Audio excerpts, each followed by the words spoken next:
Hi, my name is Gianna Alexa Pacamara, and this will serve as my midterm for the subject Language Programs and Policies in Multilingual Societies. So, in this presentation, I will be answering a few questions, and these are the following. For number one, is there such a thing as pure English? Number two, what are the three myths of language learning? For number three, what are the three principles of language learning? And lastly, why do you think the webinar speakers caution the audience of the possible biases and agenda in using AI such as DeepSeek and ChatGPT in translating local dialects to English? Bakong tunay ang konsepto nin purong Ingles. Sa mga sinabi ni Kirkpatrick, ang Ingles ay sarong hybrid na lengguwahe na ang ibig sabihin, ang Ingles dahil siya nag-evolve sa sadiri niyang form, kundi halo siyang mga elemento gikan sa iba't ibang lengguwahe. Halimbawa, sa British English, bako siya nag-evolve lang sa sadiri niyang paraan, kundi nagkakaigwa nin mga impluensya ning Latin, ning Greek, as in mga ibang lengguwahe, halos sa mga nasasakupan nindang lugar, kan Imperang Britaniko katong panahon. So, kaya dahil kita pwedeng sabihin na purong Ingles lang ang British English. Kasi, kada hulon ang mga wika na nakakaapekto sa pagbago niya. Sa kabuuan, ang Ingles, padagos na nagbabago, pati na ang gramatika, ang kung paano bigkason ang mga words, as in vocabulary. Halimbawa na lang kani ang mga salitang tigagamit sa ngunyan na pwedeng dain na ginagamit kato. Ang mga kumbaga rules kan grammar, padagos siyang nag-iiba.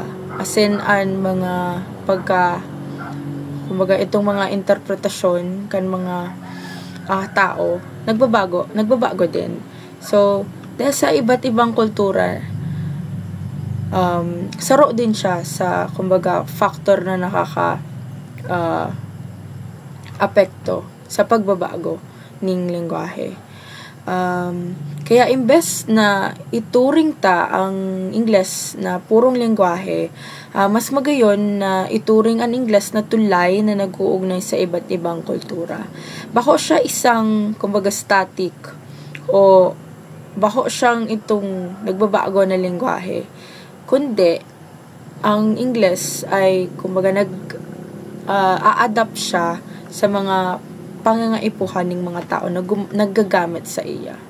Ang susunod ay ang pangalawang tanong, kung ano-ano ang tatlong mito ng pag-aaral ng wika. Para sa mito, isa, mas mabuting magsimula ng maaga sa pag-aaral ng ikalawang wika. Subalit hindi ganon palagi ang nangyayari. Kung masyadong maaga, lalo na kung hindi pa matatag ang, kumbaga, pundasyon ng mga bata sa kanilang unang wika o pagkatuto sa kanilang unang wika, maaari silang malito. Halimbawa, kung ang isang bata ay nagsimulang mag-aral ng Ingles habang hindi pa matibay o solid ang kanilang pagkatuto sa kanilang unang lengguwahe o L1, maaaring hindi nila magamit ng maayos ang parehang wika. Kaya, sa tingin ko, mas maganda kung maging matatag muna or sa kanilang unang wika bago sila bigay ng focus sa pag-aaral ng ibang lengguwahe or ng Ingles. Kung matatag na, maganda na ang pundasyon ng kanilang pagkatuto sa kanilang unang lengguwahe o L1, mas madali nilang matututunan ang Ingles dahil maaari nilang magamit ang kanilang kasanayan, ang kanilang kaalaman at kasanayan sa kanilang unang lengguwahe sa kanilang pagkatuto o pag-aaral sa kanilang susunod na lengguwaheng pag-aaralan or maaring Ingles o ibang mga lengguwahe. Ang susunod ay ang pangalawang mito na nagsasaad na paggamit ng ikalawang wika bilang pangunahing wika ng pagtuturo. So ito ay isa pang maling akala. Ang paggamit ng Ingles o pangalawang wika bilang pangunahing wika ng pagtuturo ay agad na magbibigay ng mas mabilis na pagkatuto. Pero sa totoo lang, hindi ganon ang nangyayari. Kapag purong Ingles lamang ang ginagamit, madalas ang mga estudyante ay mas nagbibigay diin or focus sa pag-intindi ng wika kaysa sa mismong nilaleksyon o dinidiscuss ng guro.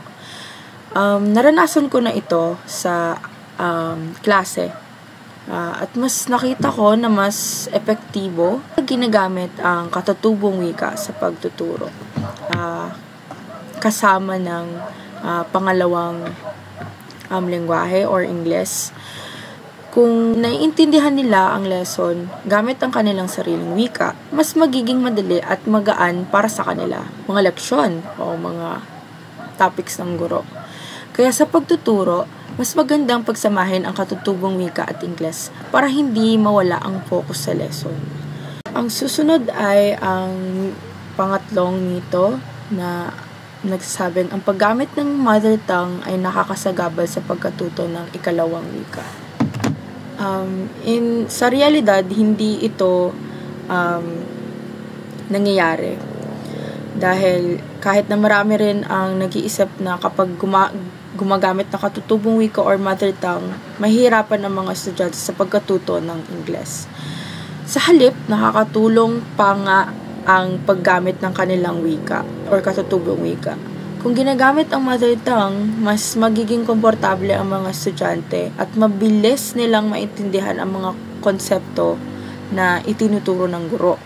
Ang paggamit ng L1 ay hindi hadlang, kundi isang tulong para sa mas mabilis na pagkatuto ng Ingles. Hindi ito nagpapabagal sa proseso ng pagkatuto ng wika, kundi ito ang pagiging tulay sa mas epektibong pag-unawa ng mga leksyon. Next question is, what are the 3 principles of language learning? So, ang unang principle ay ang huwag agad ipakilala ang Ingles hanggat hindi pa matibay ang literacy ng bata sa L1. Or make sure that kids are literate in their first language before teaching English. So, bago natin simulan ang pagtuturo sa Ingles, dapat alamin muna natin ang kasanayan ng ating mga mag-aaral sa kanilang unang lengguwahe or L1. Mahalaga na matutunan ng mga bata ang kanilang unang wika ng mabuti. Kung matatag ang kanilang kasanayan sa L1, mas magiging madali para sa kanila ang pagkatuto ng Ingles. Isipin mo na lang kung hindi pa nila kaya magsalita at magbasa ng maayos sa L1. Mahihirapan silang matutunan ang pangalawang wika. Kung magpupumilit tayong magturo ng Ingles nang hindi pa solid or matibay ang kanilang kaalaman at kasanayan sa L1, magiging kalituhan sa kanila. Mas magbubunga rin ito ng, ineffective usage ng language. So, kaya naman mahalaga na ang unang wika nila ay matibay muna bago natin ipakilala ang Ingles. Kung may matibay silang kaalaman sa L1, magiging madali na lamang ang proseso ng pagkatuto nila ng Ingles o ng iba pang lengguwahe.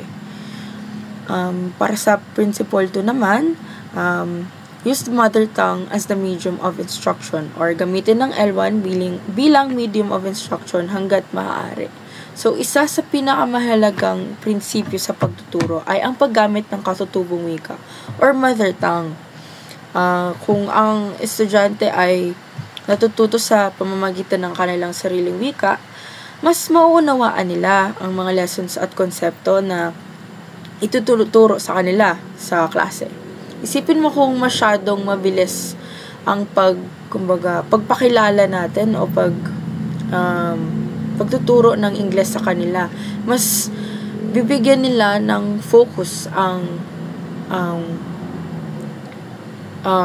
wika.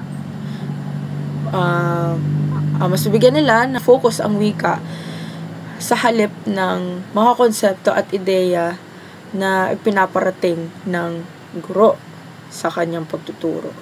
Sa paggamit ng mother tongue, mas concentrate sila sa mga ideya at hindi na kinakailangan ng pag-aalala sa pag-iintindi ng wika.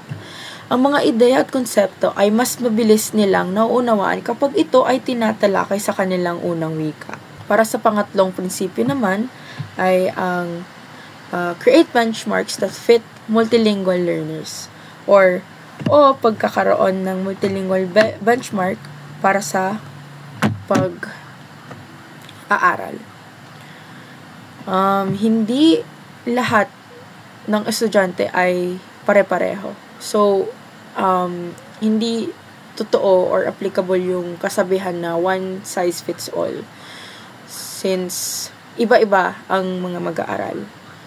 Kaya mahalaga din na magkaroon tayo ng benchmarks or mga pamantayan na naaangkop sa mga pangangailangan ng mga multilingual na mga mag-aaral. Ang mga estudyante ay may iba-ibang backgrounds at mga level ng kasanayan sa wika. Kaya kailangan ng pamantayan na tumututok hindi lang sa pagiging bihasa sa Ingles, kundi sa tunay na gamit ng wika, sa kung paano ito actually na ginagamit sa real world. Ganon. Hindi naman kinakailangan na maging perpekto ang paggamit ang paggagamit ng Ingles. Ang mahalaga ay magamit nila ito ng tama at epektibo pag pahayag sila ng kanilang sariling ideya at kaisipan. Sa ganitong paraan, mas magiging praktikal ang pagkatuto nila at magkakaroon sila ng mas maraming pagkakataon na magamit ang wika sa tunay na buhay. Ang mga benchmark o pamantayan na ito ay magtututok sa tamang komunikasyon at hindi lang sa pagiging bihasa sa lengguwahe. So, the first is the impact on teacher education. One concern is how AI translation tools could misrepresent teachers, education materials, or textbooks. When translating curriculum from local dialects to English, the cultural context or specific educational concepts may be lost or misinterpreted. This could affect how students understand the key ideas or concepts. For instance, the phrases or educational terms in the original language might be simplified or changed during translation. So it makes the materials less meaningful and relevant. So as a result, students could miss out on important lessons that reflect their own culture and context. Next is the impact on law and policy. In legal settings, AI translations of policies or laws could change their meaning. So if legal documents in local dialects are translated incorrectly, they might not convey the original intent of the law. Thus, this could lead to confusion or disputes, especially in cases where precise wordings is critical for enforcing laws. So, misinterpretation can result in wrongful policy implementation or even legal violations, which complicates the legal process. Lastly, the impact on medical and health implications. So in healthcare, using AI to translate medical documents or instructions might cause serious errors. Misunderstanding key medical terms or health advice can lead to incorrect treatment or patient miscommunication. A poor translation could also result in delays or mistakes in diagnosing patients. Additionally, sensitive patients' information might be compromised, which can violate the privacy laws and putting both individuals and healthcare organizations at risk.